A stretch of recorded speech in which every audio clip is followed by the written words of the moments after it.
Hello प्रणाम मिथिलावासी सब केहन छी। आशा कर छी हम बहुत नीक या हमहूँ नीक छी। अब जा रहल छी खाना खाय लेल। टाइम भऽ रहल छै 11, ठीक छै। और खाना की बनलै ने अहाँके देखाबै छी। जे सब अपना मिथिलाके छी ओ सब तऽ चिन्ह जेबै, और जे सब नहीं चिन्ह पायब हुनका हम बता दै छी। पहिले हम देखाबै छी, ओहिके बाद हम देखाबै छी। 1 मिनट हमर दीदी लऽ कऽ आबै छै, ओहिके बाद अहाँके हम देखायब। देखै छियै कतेक सुन्दर लागि रहल छी हम। एतेक ठण्डी लागै छै ने हमरा, किछु कहऽके नहि। तऽ रुकू हम अहाँके देखाबै छी।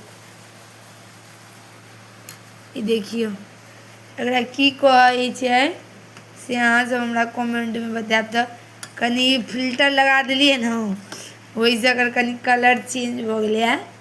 एकरा की कहल जाइ छै कनि अहाँ कमेंटमे हमरा जरूर बतायब, ठीक छै। और जिनका जिनका नहीं मालूम हैत ने हुनका हम बता देब, और जिनका जिनका पता हैत वो तऽ जरूरे कमेंट करब कि की छै। हमरा तऽ बहुत पसन्द छै, बहुत। अहाँ सबके नीक लगैया कि नहीं सेहो हमरा बतायब, ठीक छै। बाय बाय।